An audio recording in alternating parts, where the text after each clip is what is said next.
एक दफा फिर खुशामदीद आपको रमज़ान की स्पेशल ट्रांसमिशन और बहुत ही ज़बरदस्त मेहमानों के साथ एक बहुत ही इम्पॉर्टेंट इशू पे हम इशू तो नहीं इम्पॉर्टेंट टॉपिक पे हम गुफ्तगू कर रहे हैं।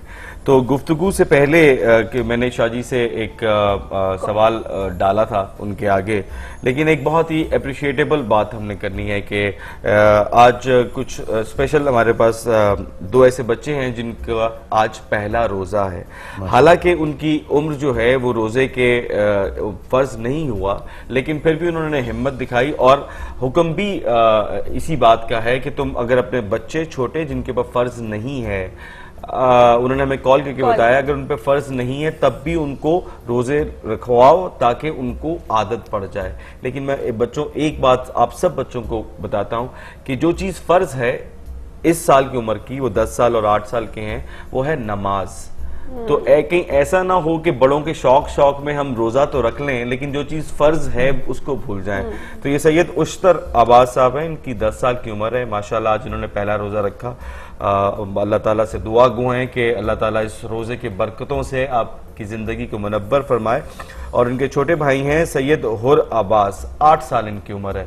तो शाबाश, ये एक ऐसा अमल है जो ना सिर्फ इंसान अप्रिशिएट नहीं करेगा लेकिन ऊपर बैठा हुआ वो रब जो कि हम सब का मालिक है वो तो कहा ही है उसने कि रोजा मेरे लिए है, इसका अजर मैं दूंगा। और ये कि जुम्मे का रोजा है ना, तो इस वजह से भी बच्चों ने रखा होगा और ज्यादा मुबारक है।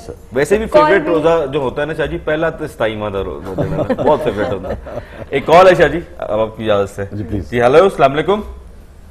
अस्सलाम वालेकुम। जी वालेकुम अस्सलाम। कैसी हैं भाई? अल्लाह का शुक्र है, आप कैसी हैं? अल्हम्दुलिल्लाह।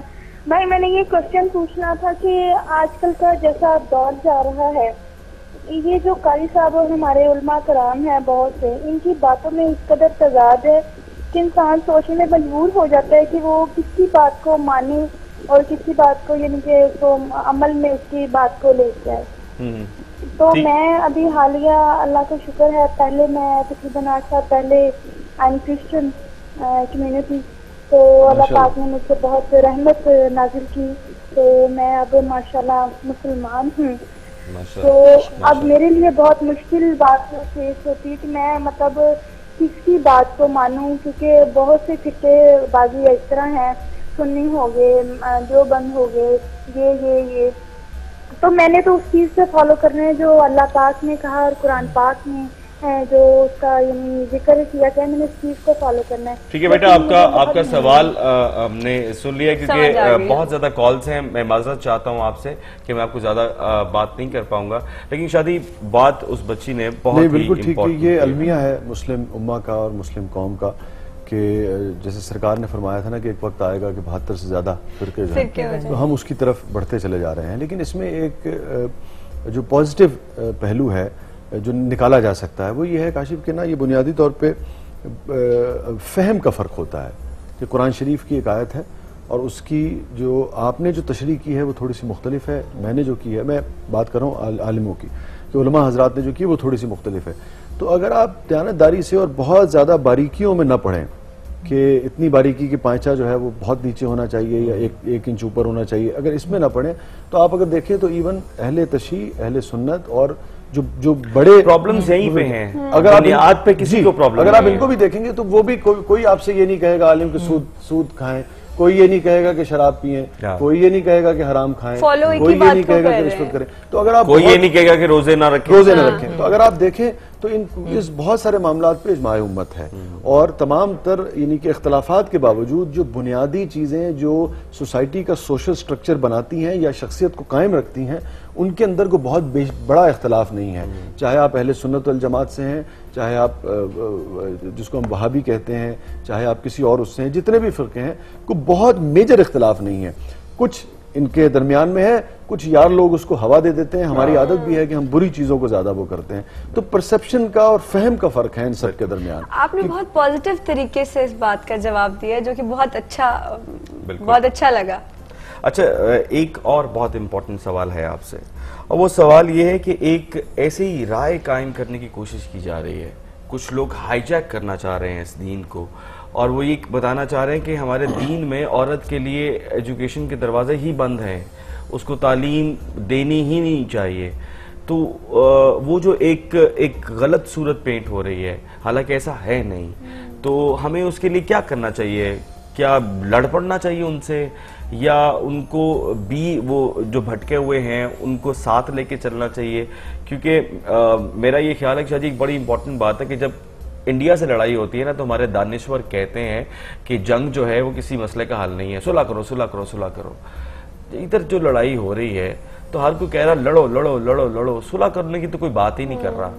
तो कल मैं हदीस पाक भी पढ़ रहा था कि क़यामत से पहले एक वक्त ऐसा आएगा जब दो मुसलमानों के बड़े गिरोह आपस में जंग करेंगे और दोनों ये कहेंगे कि हम इस्लाम के लिए, अब दोनों तरफ अल्लाह अकबर का नारा लग रहा है।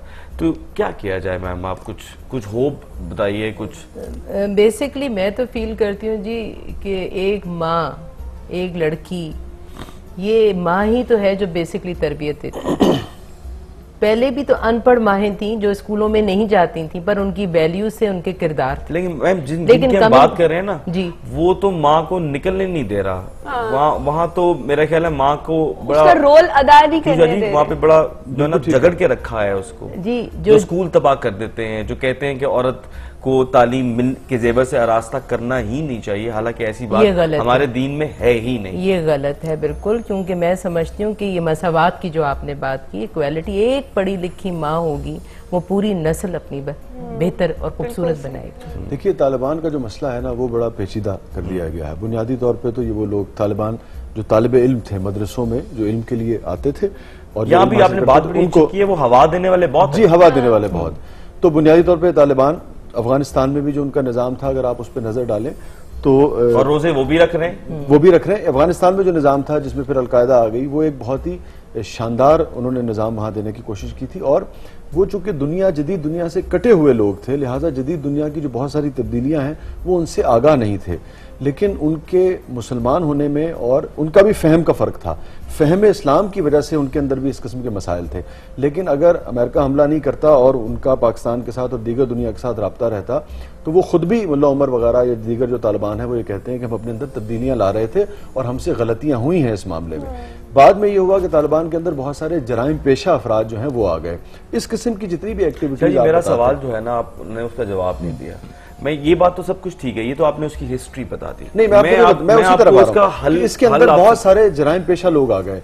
वरना जो तालिबान है वो भी, जो तालिबान में भी गुड तालिबान और बैड तालिबान है। जो गुड तालिबान है वो कभी ये नहीं कहते कि बच्चियों को स्कूल जला दो या इस तरह की चीजें कर दो। उसके अंदर फिर बहुत सारे जराइम पेशा आ गए, फिर बहुत सारी पॉलिटिक्स आ गई, उसमें रॉ आ गई, उसमें CIA आ गई। सवाल मेरा ये है शादी कि इस मसले का हल सिर्फ उनसे लड़ना ही है? नहीं, बिल्कुल नहीं। मैं तो देखे ना, मैं तो आपसे यही कह रहा हूँ कि भाई फहमे इस्लाम का फर्क है, उनके साथ बैठ के डायलॉग करें। और पाकिस्तान खुद यही कहता रहा, कि डायलॉग करें, और आज अमेरिका को यही उनके साथ करना पड़ रहा है। वो कभी दुबई में, कभी मुख्तलिफ जगह पे उनसे डायलॉग कर रहा है। डायलॉग ही तो बुनियादी तौर पे हल है। मुझे सरकार का एक वाक़या, इससे ज्यादा क्या सख्ती होगी।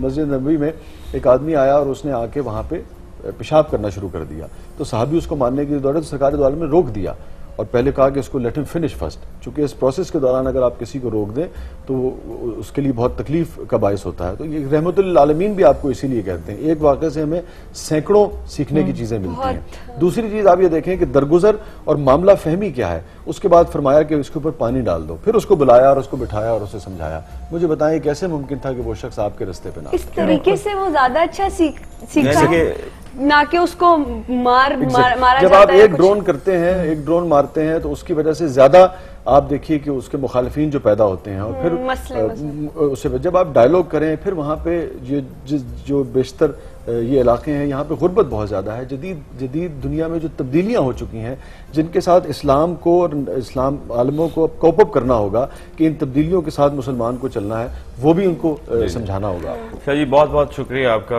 वक्त की किल्लत है, वक्त बहुत जल्दी। मैडम आपका भी बहुत बहुत शुक्रिया, बहुत लुत्फ आया आप दोनों के साथ गुफ्तगू करने का। मैं वो शाह जी के मैसेज को ही आगे पहुंचाऊंगा कि शाह जी के मैसेज का जो बेसिकली मतलब मुझे समझ आया कि अगर गोलमेज कॉन्फ्रेंस करनी है, अगर अपने मसले मसाइल हल करने हैं और वो गोलमेज कॉन्फ्रेंस से ही होना है, तो अल्लाह की किताब को सेंटर में रख के उसके इर्द गिर्द बैठ जाओ और उससे अपने मसले मसाइल हल कर लो। यकीन करो तुम्हारे हर मसले का हल जो है वो उस किताब में मौजूद है। और एक दूसरे को हम समझाते रहेंगे, 63 साल गुजर गए समझाते समझाते, लेकिन कोई फर्क नहीं पड़ा। कहा है ना कि बात बिहब्लिल्लाह है जमीउन वला तफर्रक़ू, बिल्कुल, कि अल्लाह की रस्सी को मजबूत, रस्सी जो है वो कुरान है। बिल्कुल। आज मुझे ये बात बहुत ज्यादा सीखने को मिली कि हर पहलू का पॉजिटिव भी निकालना चाहिए। और इस वक्त आप बिल्कुल हमारा नेक्स्ट प्रोग्राम हम सफरे मोहम्मद जो है इस वक्त हम लोग देखने के लिए जा रहे हैं। और अपना बहुत ज्यादा ख्याल रखिएगा, अपने रोजों का बहुत ज्यादा ख्याल रखिएगा। और मैं अपने गेस्ट से भी बहुत ज्यादा थैंक यू कहती हूँ।